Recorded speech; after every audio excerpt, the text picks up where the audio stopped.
हिंदू सबसे मूर्ख जाति है, और इसलिए मूर्ख जाति है कि जो खुद अपने महापुरुषों को बदनाम करके खुश होती है। अष्ट की बात है। हम अपनी जेब से पैसा खर्च करेंगे, बड़े बड़े पंडाल सजाएंगे, वहां पर कथाएं होती हैं, और उन कथाओं में परोसा क्या जा रहा है? मनिहारी का वेश बना और श्याम चूड़ी बेचने आया। रात श्याम सपने में आ गए, दहिए पी गए, सरर, रात श्याम ने चुनरी पकड़ी, चुनरी होगी फरर, ये चल रहा है। यानी आश्चर्य की बात है, ऐसी मूर्ख कौन सी जाति होगी जो खुद अपने महापुरुषों को बदनाम करके खुश हो रही है, नाच रही है पंडाल के अंदर।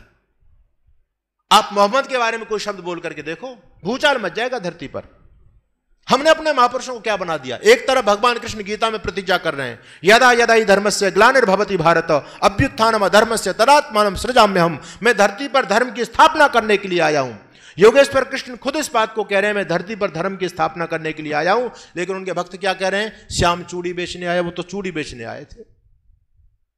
कितने कितने कितने गंदे गंदे इल्जाम हमने योगेश्वर कृष्ण के चरित्र पर लगाए, बताइए आप मुझको। छलिया बता रहे हैं, लंपट बता रहे हैं, चोर उसको बता रहे हैं। अरे जब हमारे महापुरुष छलिया लंपट चोर होंगे तो हम उनसे क्या सीखेंगे? भगवान कृष्ण गीता में कहते हैं, यद यद आचरति श्रेष्ठ तत्तद अनुवर्तते जना सयत प्रमाणम कुरते लोकस्तद अनुवर्तते।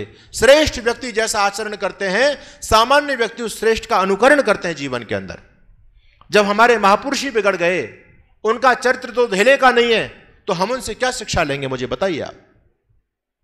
तो महानुभावों, अब समय वो जा चुका है जब आप अपने बच्चों को ये धर्म के बारे में शिक्षा देते थे, बच्चे कुछ प्रश्न करते थे तो आप कहते थे नहीं नहीं, बोलते नहीं है, भगवान की लीला है ये।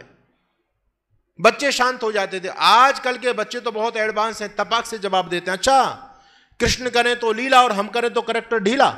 कृष्ण चोरी करें तो कहते हैं लीला है, कृष्ण गर्लफ्रेंड रखते हैं तो कहते हैं लीला है, कृष्ण और भी कोई अनैतिक काम करते हैं तो कहते हैं लीला है, और हम यदि करने लग जाएं कृष्ण के भक्त तो हमको एकदम पुलिस उठा लेती है। ये कौन सा न्याय है बताओ?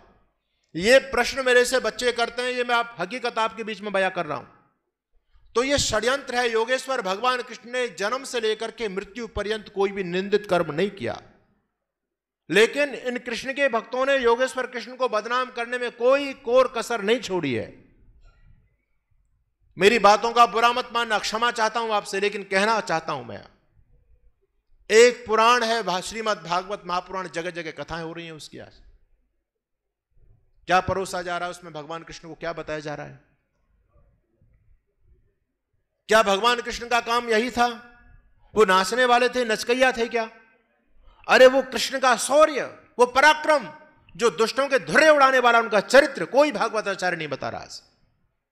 सब तालियां बजवा रहे हैं, नचा रहे हैं, डांस हो रहा है बस, और हम ठुमके लगा करके चले आते हैं, कहते हैं जी बड़ा आनंद आ रहा, बड़ा रस बरस रहा है कथा के अंदर। अरे क्या खाकर रस बरस रहा है उसमें? महर्षि दयानंद के जीवन को पढ़ो, ऋषि दयानंद की वेदना को पढ़ो। ऋषि दयानंद एक बात कहते हैं ये भागवत बनाने वाले बड़े कटु शब्द हैं, सुनने का सामर्थ्य करना। ऋषि दयानंद जैसा ऋषि इस बात को लिख रहा है, भागवत बनाने वाले, तू अपने मां के गर्भ में मर गया होता तो अच्छा होता, और गर्भ में नहीं मर पाए तो जन्म लेते मर जाता तो भी अच्छा था। कम से कम हमारे योगेश्वर कृष्ण का इतना अपयश नहीं होता, हमारे महापुरुषों की बदनामी नहीं होती। ये आर्य समाज है जो अपने योगेश्वर कृष्ण को योगी कहता है, जो ब्रह्मचारी कहता है। उस योगेश्वर कृष्ण के चरित्र को पढ़ करके देखो, आज आपने उसको क्या बना दिया है। तो ये आवश्यकता है हम जागरूक बने, सतर्क बने, सावधान बने। नहीं ऐसे हम सारे महापुरुषों को अपमान करते रहेंगे, स्वयं अपमान करते रहेंगे। किसी को बंदर बना दिया, आश्चर्य की बात है। यानी हनुमान जी को हम क्या बना करके बैठे जी? बंदर। कहते हैं जी हनुमान जी तो बंदर थे। अच्छा, कोई भी जाति अपने पूर्वजों को बंदर घोषित करना चाहती है क्या बताओ? लेकिन हमने हनुमान जी को कर दिया बंदर घोषित।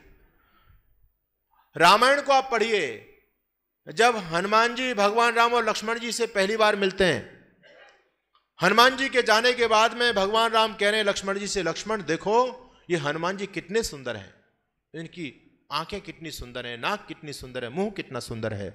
उस हनुमान को क्या बना दिया हमने? बंदर घोषित कर दिया। न ऋग्वेद विनीतस्य न अथर्वेद धारिणा। भगवान राम कहते हैं कि जो इन्होंने हमारे सामने आकर के बातचीत की है, ऐसी बातचीत कोई वेद का विद्वान जिसने वेद नहीं पढ़े वैसा व्यक्ति कोई बात नहीं कर सकता। ये सामवेद के विद्वान है, अथर्वेद के विद्वान है, ऋग्वेद के ज्ञाता हैं। अच्छा, बंदर वेद पढ़ सकता है क्या? मुझे बताओ, है? बंदर वेद पढ़ सकता है? बंदर संस्कृत बोल सकता है क्या? हनुमान जी महान विद्वान ब्रह्मचारी, और उस हनुमान को हनुमान के भक्तों ने बंदर घोषित कर दिया। कोई सोचने के लिए तैयार नहीं है। लिव इन रिलेशनशिप का कानून देश में बना है। लिव इन मतलब समझ रहे हैं आप लोग, बिना शादी किए लड़का लड़की साथ रह सकते हैं। यह कानून बन गया देश में। जब हमारे लोगों ने सुप्रीम कोर्ट के जज से इस बात को कहा कि महोदय आप क्या देश में बेढंगी संस्कृति लाना चाहते हैं, आप हमारी सनातन संस्कृति को नहीं जानते। हमारे यहां तो मां बहन को अपनी मां बहन बेटी की दृष्टि से देखते हैं, और इस रामकृष्ण के देश में कितनी बेहूदी संस्कृति आप लाना चाहते हैं। सुप्रीम कोर्ट का जज इस बात को कहता है कि मैं कोई नई चीज नहीं लेके आना चाहता, मैं तो तुम्हारी पुरानी संस्कृति को ही स्थापित कर रहा हूं।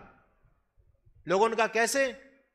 सुप्रीम कोर्ट का जज कह रहा है इस बात को, मुझे एक बात बताओ, तुम यहां पर मेरे से बहस करने के लिए आ गए लिव इन रिलेशनशिप के कानून के बारे में, लेकिन यह बताओ भगवान कृष्ण की पत्नी का क्या नाम था? कहते हैं रुक्मणी था। और राधा जी कौन थी? क्या राधा जी के साथ में भगवान जी का विवाह हुआ था क्या? तो जब बिना विवाह के राधा जी कृष्ण के साथ में रह सकती है, तो बिना विवाह के कोई लड़का लड़की साथ में रहना चाहते हैं, तो तुमको क्या दिक्कत हो रही है? मैं कौन सा नया कानून लेकर के आ रहा हूं? ये तो कानून तुम्हारे पूर्वज इस पद्धति पर चलते रहे। अरे कृष्ण चले थे या नहीं चले? कृष्ण के कितने गोपिकाओं से संबंध थे? वो सुप्रीम कोर्ट का जज इस बात को कह रहा है। हम समझने के लिए तैयार नहीं है। आर्य समाज यदि कुछ भगवान कृष्ण पर बोलता है कि कृष्ण लंपट नहीं थे, चोर नहीं थे, व्यभिचारी नहीं थे, कोई राधिका नाम की महिला नहीं हुई, उसका भगवान कृष्ण से कोई संबंध नहीं था, हम बोलते हैं तो लोग कहते हैं अरे ये तो आर्य समाज कृष्ण को मानते ही नहीं है। कृष्ण को हम चोर घोषित कर दें तो कहते हैं हाँ कृष्ण को मानते हैं। कृष्ण को आज से हम व्यभिचारी मानने लग जाएं तो कहेंगे हमको सर्टिफिकेट देंगे, हाँ ये कृष्ण को मानते हैं। आश्चर्य की बात है, हम समझ नहीं रहे लोगों की चाल को। भगवान कृष्ण ने जन्म से लेकर के मृत्यु पर्यंत एक भी निंदित कर्म नहीं किया। ध्यान देना, ऋषि दयानंद घोषणा कर रहे हैं इस बात को।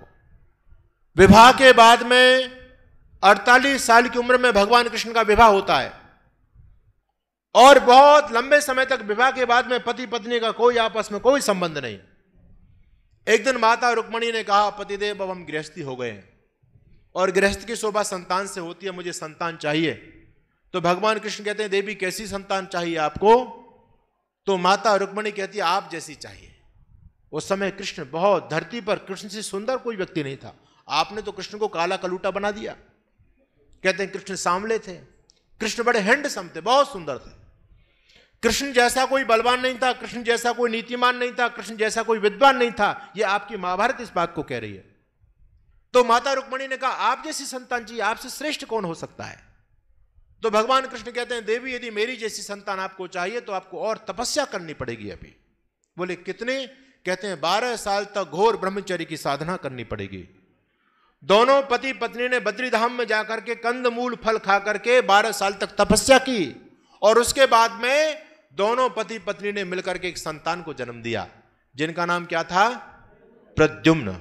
और जिनके बारे में भगवान कृष्ण स्वयं कहते हैं ब्रह्मचार्यम महद घोरम तीर्थवा द्वादश वार्षिकम हिम्मत पार्श्वमास्थाय यो मया तप सार्जिता सनत कुमार सम तेजस्वी प्रद्युम्न नाम में सुता। मैंने एक संतान को जन्म दिया जो देदीप्यमान है, जो सनत कुमार के समान तेजस्वी, उसका नाम प्रद्युम्न है। और इतिहासकार कहते हैं कि प्रद्युम्न बिल्कुल भगवान कृष्ण की ही कॉपी थे, बिल्कुल कॉपी थे। बड़े हो गए तो दोनों पिता पुत्रों में भेद करना बड़ा कठिन हो जाता था। लोग असमंजस में पड़ जाते थे कि प्रद्युम्न कौन है और कृष्ण कौन है। राज दरबार के अंदर जब भगवान कृष्ण जाते थे तो लोग बैठे रहते थे, लोग समझते थे तो प्रद्युम्न आए, कृष्ण नहीं है। तो भगवान कृष्ण कहते थे भले आदमी तुम शिष्टाचारी भूल के खड़े भी नहीं होते हो। लोग कान पकड़ते थे, प्रभु हमसे तो गलती हो गई, अपमान हो गया आपका। और कभी प्रद्युम्न जाते थे लोग खड़े हो जाते थे। प्रद्युम्न जी कहते थे मैं तो प्रद्युम्न हूं, पिताजी तो पीछे आ रहे हैं। लोगों ने भगवान कृष्ण से निवेदन किया कि हम दोनों पिता पुत्र को पहचान नहीं पाते, कुछ भेद पैदा करो पहचान के लिए। तो कहते हैं भगवान कृष्ण ने अपने मुकुट में मोर का पंख लगाना शुरू किया। यह था भगवान कृष्ण का चरित्र। उस भगवान कृष्ण को हमने क्या घोषित कर दिया बताओ? लंपट। भागवत के अंदर ब्रह्म वैवर्त पुराण को आप पढ़ेंगे, शर्म भी शर्मा जाएगी। पति पत्नी भी एकांत में बैठ करके उन प्रसंगों को नहीं पढ़ सकते, चाहे वो भागवत का प्रसंग हो चाहे ब्रह्म वैवर्त पुराण का प्रसंग हो। इस षड्यंत्र को, आर्य समाज की वेदना को समझने का प्रयास करो। आपका कोई भी धर्म ग्रंथ शुद्ध रूप में नहीं बचा है। इतिहास पूरी तरह से खत्म है आपका। रियल इतिहास यदि आपको कहीं से मिलेगा तो आर्य समाज के मंच से आपको मिलेगा, कहीं पर भी मिलने वाला नहीं है आपको। आप किसी भागवत के पंडाल में जाकर के चंद्रशेखर आजाद के बारे में नहीं सुनने को मिलेगा, भगत सिंह के बारे में नहीं सुनने को मिलेगा, गुरु गोविंद सिंह के बारे में आपको पढ़ने को वहां नहीं मिलेगा। माता गुजरी देवी का बलिदान और गुरु गोविंद सिंह के छोटे छोटे लाडले फतेह सिंह और जोरावर के बारे में क्या कोई भागवताचार्य आपको बताता है? आज बताओ मुझे। इस देश के जो असली हीरो थे उनका वर्णन केवल आज समाज के मंच से होता है। इतिहास पूरी तरह से नष्ट कर दिया। इस देश के इतिहास के जो स्वर्णिम पृष्ठ थे उनको एक एक करके चुन चुन करके विदेशी विधर्मियों ने समाप्त कर दिया और मनगढ़ंत झूठी कहानियां आज इतिहास के रूप में हमारे बच्चों को बताई जा रही है।